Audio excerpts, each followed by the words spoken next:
berbunyi-bunyi di sini sana. Sama itu kalawat saja yang mendengar saya khotbah dalam ini gereja tiap-tiap minggu. Tapi pada saat hari ini walaupun tidak penuh sepenuh-penuhnya, sebab ada SOP sekarang yang sudah berkuasa, tapi saya masih bersyukur, puji Tuhan, sebab hari ini saya berkhotbah di depan manusia, di depan anggota-anggota gereja di daerah di tempat ini. Nah, sementara itu dia berlangganan kali ini. Saya pikir pengalaman pandemik ini, pengalaman PKP ini walaupun tidak siok, tapi seperti yang dikongsikan oleh Elder Ipik sekitar tadi pagi tadi, kita sudah mendengar bahwa sebalik ke hal yang tidak bagus ini ada juga hal positif yang kita boleh dapat. Keluarga yang sekarang ini sudah mulai rajin ataupun sudah kerap membaca Alkitab, itu satu hal yang bagus. Nah, begitu juga dalam hal pelayanan media, puji Tuhan, kita sudah mulai sekarang ini di Parapat sudah ada 2 channel di YouTube. Saya punya YD Media Ministry dan juga si Polok punya. Sudah baru tingkat media, sudah kadang mendapat penjanahan yang baru dari LTV tingkat media. Nah, sekarang ini saya dapat lihat pelayanan media ini adalah satu hal yang penting dan sudah bermula di sana sini. Dan yang paling menarik, kita punya gereja yang paling aktif, gereja SDA yang paling aktif buat pelayanan media. Dan untuk pengetahuan kita semua, bulan Juni yang lalu pelayanan media sudah masuk di dalam job description para pendeta seluruh Sabah. Sekarang ini semua pendeta seluruh Sabah harus melibatkan diri dalam pelayanan media. Jadi kalau kamu lihat pendeta kamu makin rajin buat video, jangan heran. Itu memang sebahagian sudah itu dari kerja kami sekarang. Saya buat sedikit pengumuman baru-baru ini dari pihak Michelle. Karena sekarang ini kita di musim PKPP sudah. Sekarang ini pendeta sudah dibenarkan melawat. Cuma dengan syarat atas permintaan anggota. Kalau anggota bilang perlu dilawat ke rumah, baru kami boleh pergi. Dan kalau di tempat kami tinggal di kampung, mungkin tempat kami tinggal itu masih lagi ada yang menjaga sempadan. Sila beritahu ketua kampung, sedia pastor kami mau datang supaya tidak ada kalau pulang. Mana tahu ada yang masih. Waktu PKP baru berubah dulu, saya antar buku sekolah sahabat di Bingolon. Sampai di bukit itu ada pagar. Orang luar tidak dibenarkan masuk. Nasib waktu itu pagar karena sering sudah, bukan lagi di tengah jalan. Jadi kalau di tengah-tengah jalan mungkin susah sekali saya berunding untuk beli pasar buku pada waktu itu.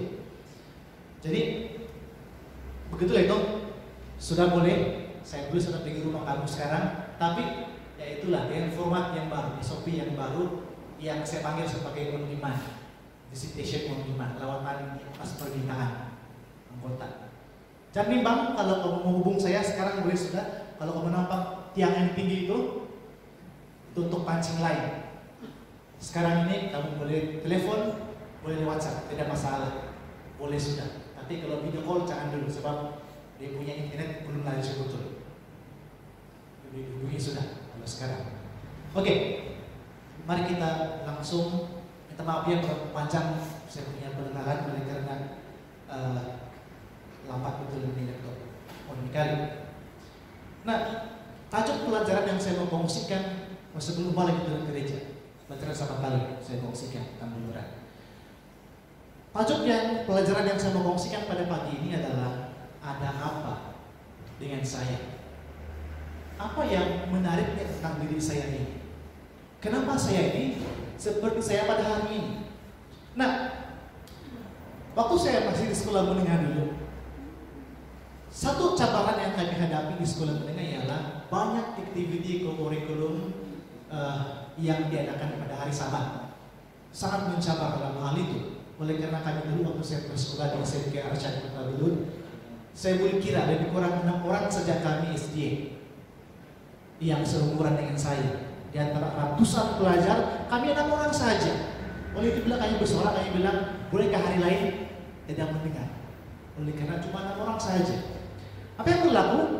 Untuk membuktikan yang sebenarnya kami ini adalah pelajar yang berkomitmen, kami coba untuk ikut program yang bukan hari Sabat. Satu hari, klub badminton, klub yang saya ikut pada waktu itu mengadakan pemilihan wakil sekolah pada hari Ahad. Nah, oleh karena hari Ahad tidak alasan untuk tidak pergi. Makanya kami kawan-kawan pergi sekolah pada hari Ahad untuk pemilihan. Nah, yang menariknya waktu itu pemilihan, ada satu orang pelajar yang ikut serta. Pelajar ini seorang yang pendiam, seorang yang tidak kuat bercakap, yang kawannya cuma sedikit saja, tidak suka kacau orang, yang ikut serta dalam itu pemilihan. Nama kawannya adalah Wilfred. Waktu dia mendaftar, dia diundi untuk berlawan dengan seorang lagi yang bernama Rex. Si belum post kan di YouTube. Oke, ada perhatian apa di video? Bukan juga mau tanya orang lah. Nah, kawan yang satu saksi E lah, si Wilfred ini si E, Rex ini si B. Si B ini pula dia ada karakter yang jauh berbeda berbanding si E. Dia seorang yang kuat kacau orang, seorang yang kuat jalan-jalan mengaku di kelas-kelas, seorang yang ramai kawan, something sedikit lah orangnya dia ini. Jadi sewaktu pemilihan itu dia nampak yang nama dia, si B nampak yang nama dia diundi untuk berlawan dengan si E. Apa dia bilang? Dia pergi jumpa si E, dia tiup dari kaki sampai di kepala. Inilah lawan saya. Tidak lainkah? Bilang si B. Pendek cerita apa yang berlaku? Pusingan pertama pemilihan, si E yang pendiam tadi dia kasih kalah si B.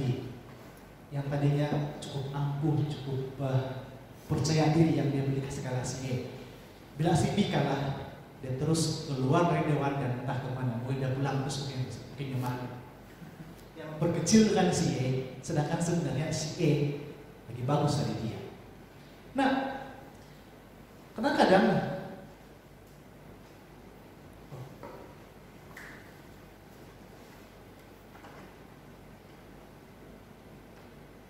lupa lama sudah tidak berkhotbah. Berkhotbah depan kamera saja. Oke. Mungkin pada waktu itu si B menganggap si E ini tidak layak berlawan dengan saya. Siapa lebah si E ini? Kenapa dia yang diundi untuk berlawan dengan saya? Dalam hal saya pula, saya diundi berlawan dengan abang saya. Abang saya ini jago di kampung. Saya nampak saja nama saya ada tulis sama dia, tidak pernah berhabis kalah juga. Saya bilang, ibu kami pilih cuma untuk tunjukkan yang kami komitmen untuk punya kelab. Nah, pada pagi ini saya mengkongsikan pelajaran yang kita boleh jumpa dalam 1 Samuel pasal 16 mengenai kisah bagaimana Samuel mengurangi Raja Daud sebagai raja bagi bangsa Israel. Saya mulakan dari ayat 1 sampai ayat yang ke-3. Berfirmanlah Tuhan kepada Samuel, berapa lama lagi engkau berduka cita karena Saul? Bukankah ia telah kutolak sebagai raja atas Israel? Isilah tabung-tabungmu dengan minyak dan pergilah. Aku mengutus engkau kepada Isai orang Bethlehem itu, supaya di antara anak-anaknya telah kupilih seorang raja bagiku. Ayat 2-3. Tetapi Samuel berkata, bagaimana mungkin aku pergi? Jika Saul mendengarnya, ia akan membunuh aku. Firman Tuhan, bawalah seekor lembu muda dan katakan, aku datang untuk mempersembahkan korban kepada Tuhan.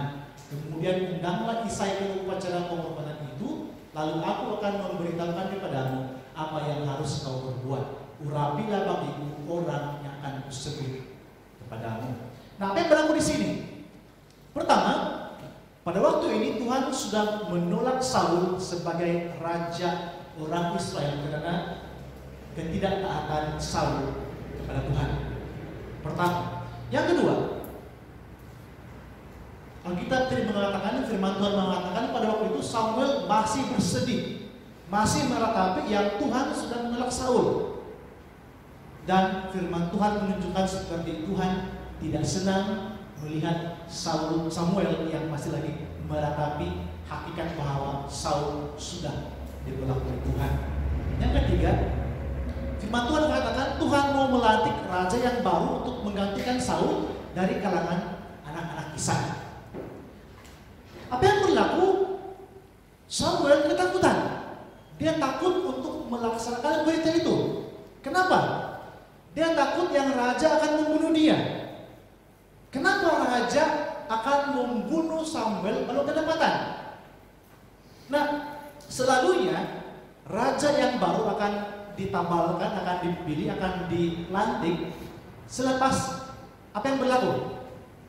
Bila baru sang raja akan ditukar. Siapa yang tahu?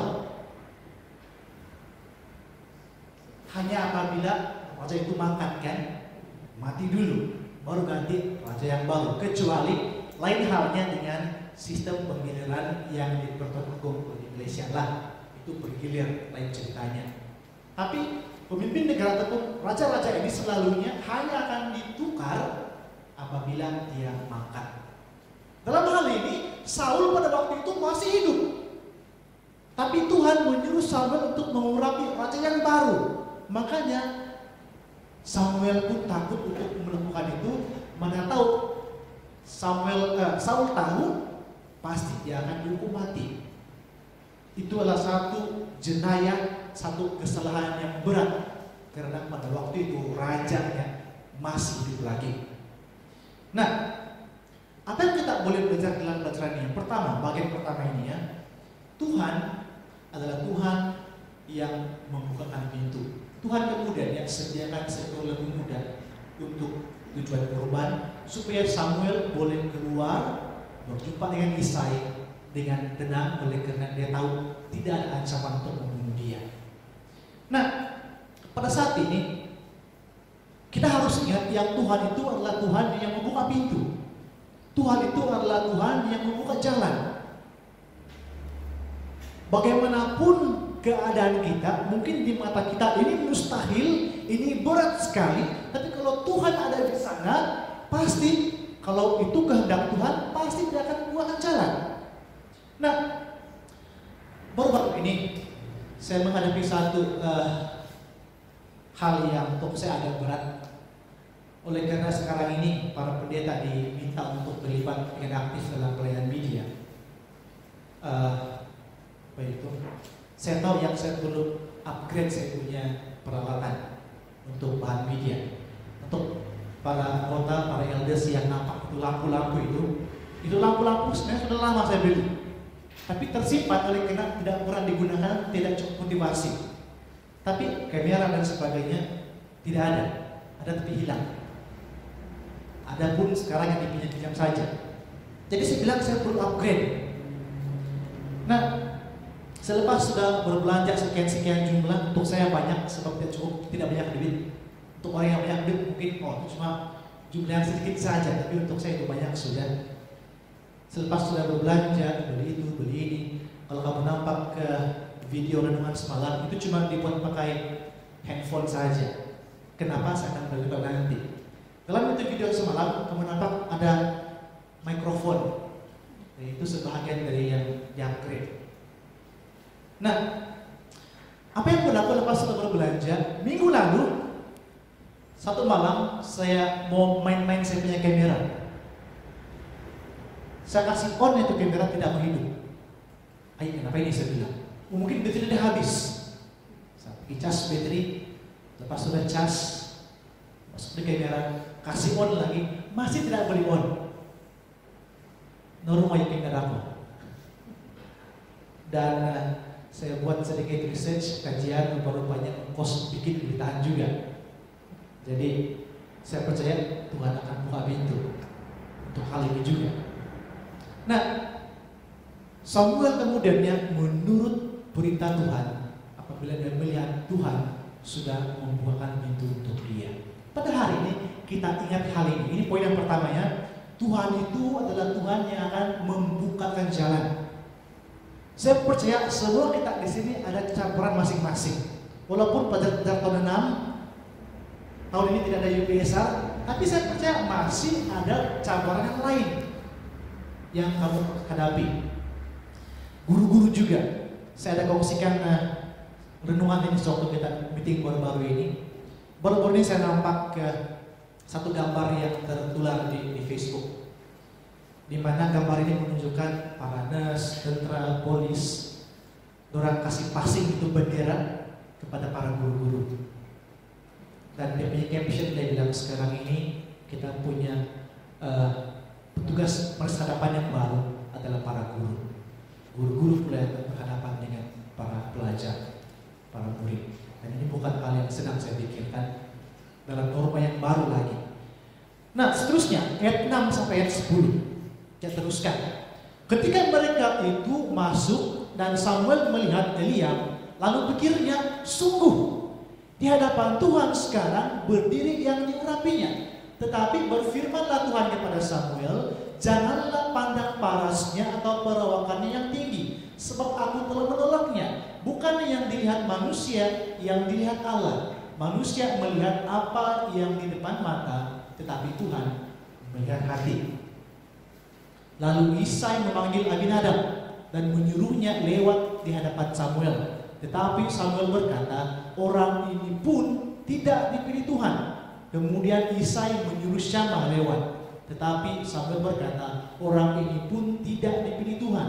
Demikianlah Isai menyuruh ketujuh anaknya lewat di hadapan Samuel. Tetapi Samuel berkata kepada Isai, semuanya ini tidak dipilih Tuhan. Nah, firman Tuhan tadi mengatakan bahwa Tuhan tidak memandang paras rupa kita, tidak memandang fisikal kita. Nah, apa satu ciri-ciri istimewa yang ada pada Saul sewaktu Saul dipilih menjadi seorang raja ataupun raja pertama bagi bangsa Israel? Ketinggiannya bagaimana? Firman Tuhan katakan lebih tinggi dari yang lain. Tingginya macam mana?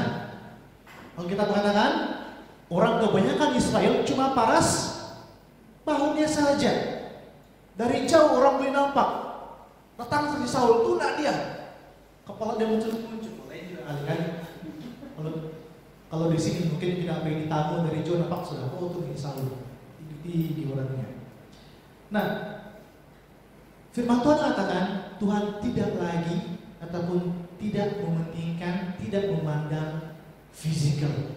Bukan lagi memandang tinggi ataupun rendahnya orang itu. Apa yang Tuhan lihat sekarang? Melihat hati. Kalau kita masih ingat pelajaran khotbah pertama yang saya kongsikan di Parapat, lebaf, hati. Hati itu muncul kepada mana? Kalau saya tanya, ada pasien yang kerja hospital?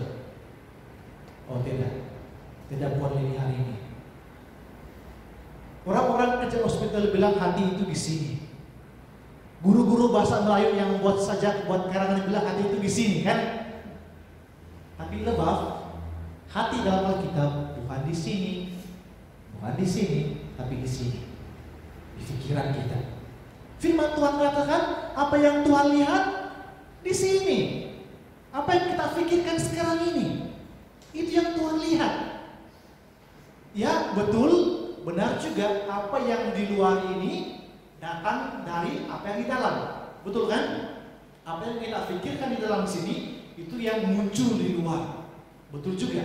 Tapi bukan semua yang muncul di luar sekarang ini menggambarkan semua yang ada di sini. Tidak menggambarkan segala-galanya. Masih ada hal-hal yang tersembunyi yang tidak kelihatan di luar pada waktu ini. Tapi firman Tuhan katakan Tuhan melihat itu. Tuhan nampak semua itu. Persoalannya pada saat ini, kalaulah pada saat ini, pada jam ini, jam 11.27 hari Sabat, berapa hari ini? 11 hari bulan. Kalaulah pada saat ini Tuhan memandang ke dalam hati kita, ke dalam pikiran kita, apa yang Tuhan nampak? Adakah Tuhan akan tersenyum gembira? Ataupun akan bersedih melihat apa yang ada di sini kita pada saat ini? Firman Tuhan katakan Tuhan tidak memandang kepada rupa paras fisikal kita. Tuhan pentingkan ialah apa yang ada di sini kita. Kalau pada saat ini saya berkobar pun di hadapan kita, tapi Tuhan nampak yang di sini saya sedang tidak tahu, saya pasti itu tidak menggembirakan Tuhan. Oh, pastor ini melayani dengan baik sekali, tapi yang di sini dia bukan tidak. Oh, ada yang tidak tahu. Tuhan nampak itu semua. Tidak ada yang tersembunyi di hadapan Tuhan. Nah, lebaf hati ini bukan sekadar perasaan atau emosi. Emosi itu ataupun perasaan adalah sesuatu yang berubah-ubah. Kalau baru gajian, ya gembira, emosi kan. Tapi kalau ujung-ujung sudah bulan sebelum gajian itu, kurang sudah senyum-senyum, semakin kurang senyum. Dan mungkin kalau sudah bulan tua tiba-tiba ada lagi keperluan yang perlu dibayar, cepat naik angin.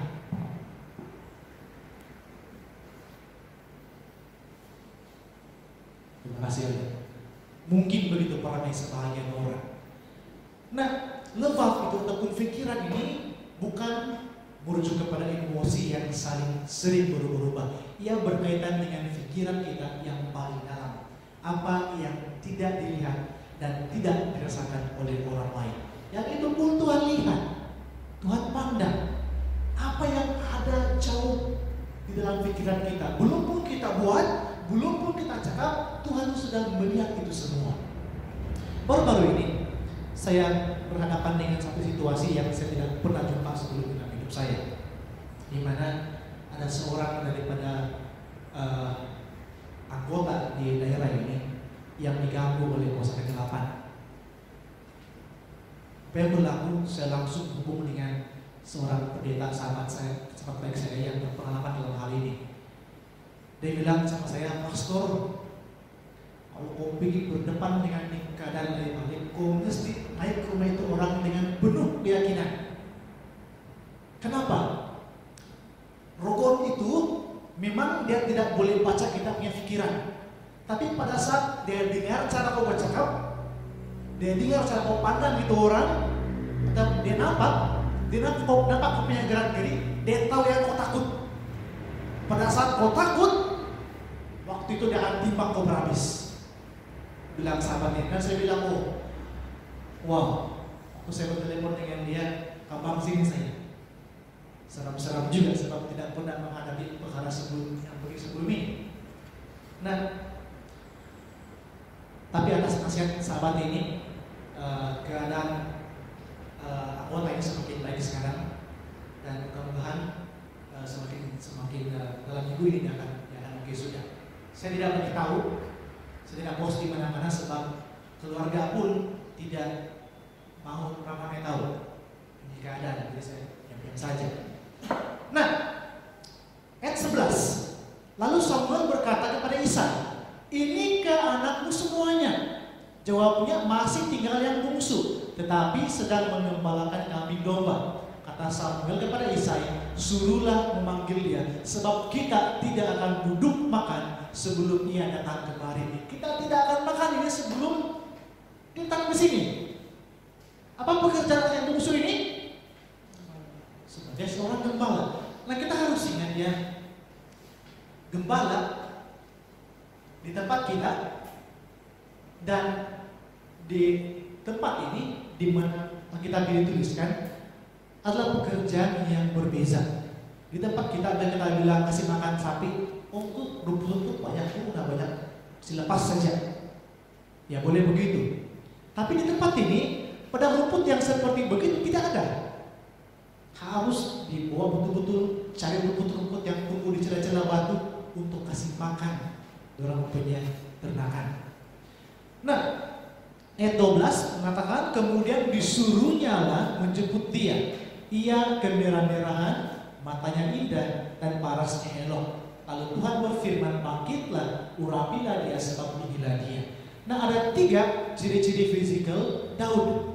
Yang pertama, kemerah-merahan.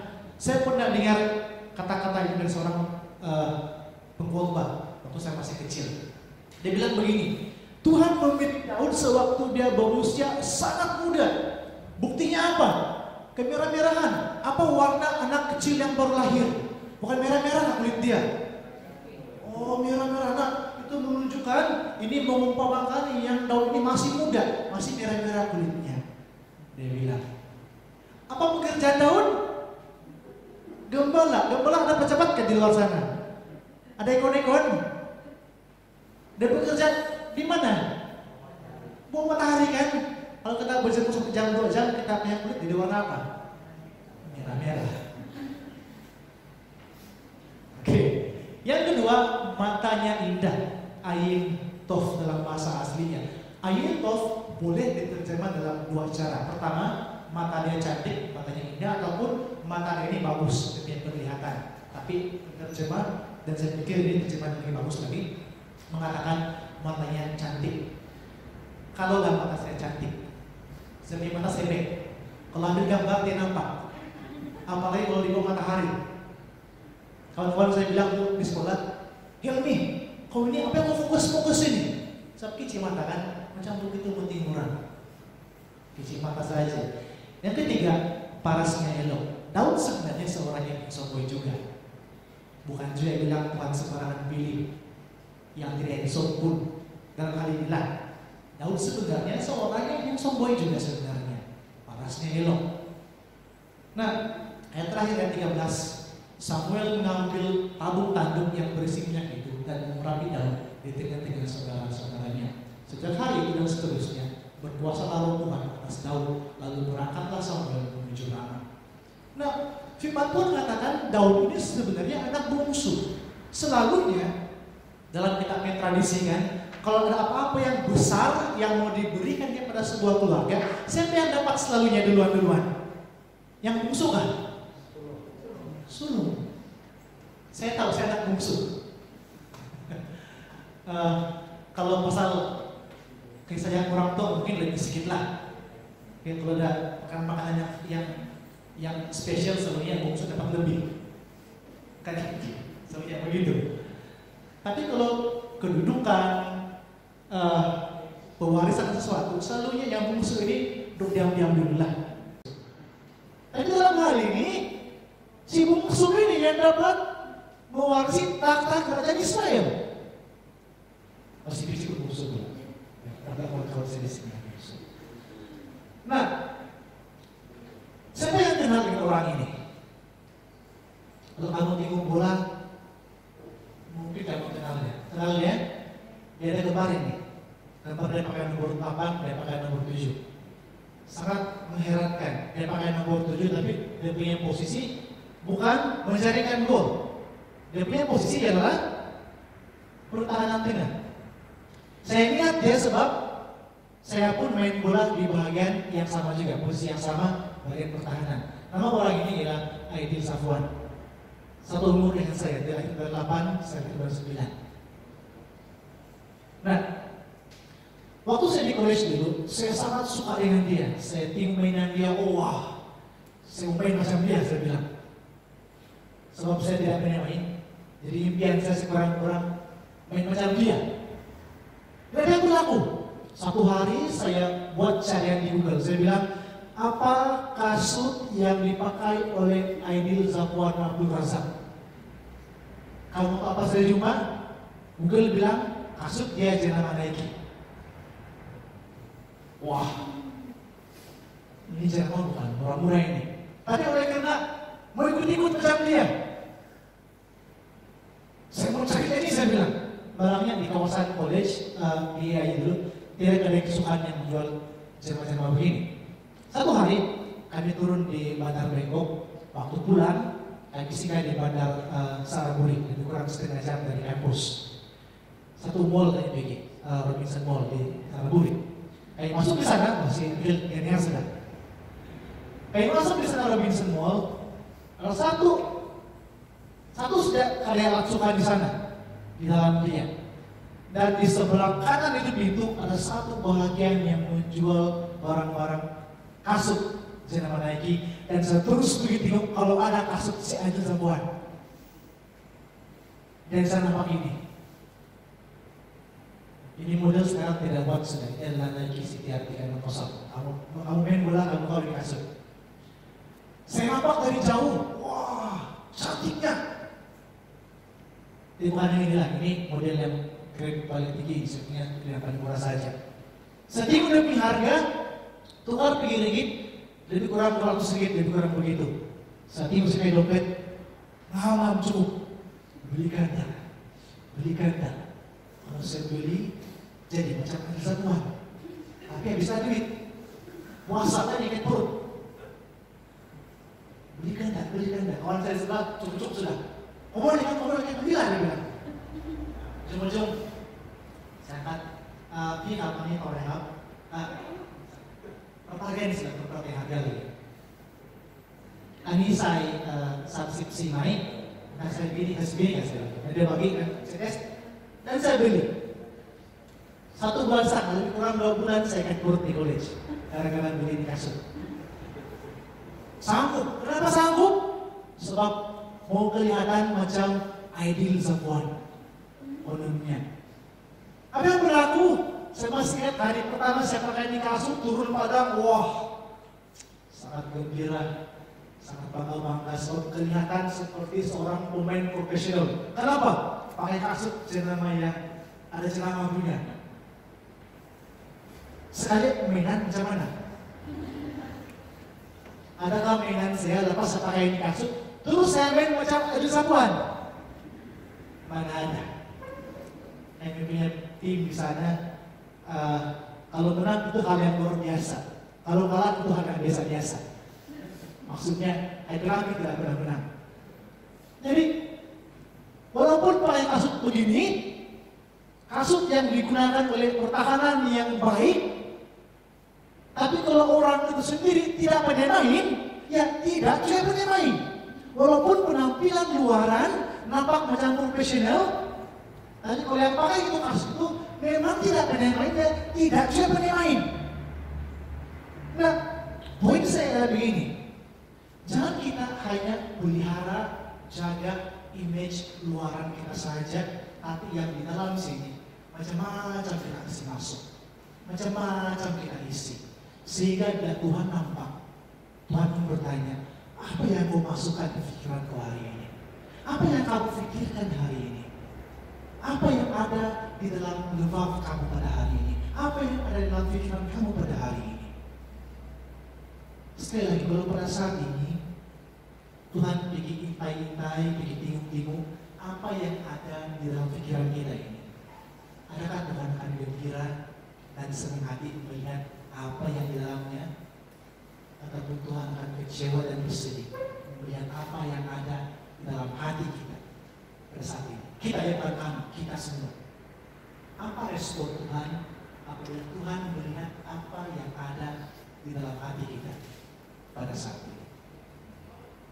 Mari bersama-sama berbetulkan hal-hal yang boleh berbetulkan supaya kita semua, kamu dan saya, masing-masing kita di sini, pada saat Tuhan melihat hati kita, Tuhan akan tersenyum, Tuhan akan gembira, dan Tuhan akan syabas tahnya puji Tuhan, puji Tuhan dan Tuhan. Syukur anak-anak saya ini begitu mengasihi saya. Syukur anak-anak saya ini semuanya begitu setia kepada saya. Syukur anak-anak saya ini begitu mengasihi anggota gereja. Tidak ada yang jahat-jahat dalam pikiran mereka. Tidak ada rancangan untuk mencelakakan orang lain dalam pikiran mereka. Tidak ada rancangan untuk memburuk-burukkan orang lain dalam pikiran mereka. Biar kiranya begitu respon Tuhan apabila Tuhan melihat hati kita. Bahkan lebih dari itu lagi. Nah, sekian pengungsian yang saya dapat kongsikan untuk kita pada sahabat kali. Sahabat yang kedua, kita berbakti bersama di gereja Universiti GTB. Biar kita semua sebentar kita pulang nanti, kita semua tanamkan di dalam hati kita. Saya mau berbetulkan apa yang perlu diperbetulkan. Saya mau memastikan pada saat Tuhan melihat hati saya pada hari ini, Tuhan akan senang, Tuhan akan gembira. Tuhan tidak akan kecewa melihat apa yang saya simpan, apa yang saya tanam, apa yang saya isikan di dalam hati saya. Terima kasih atas pendengaran. Tuhan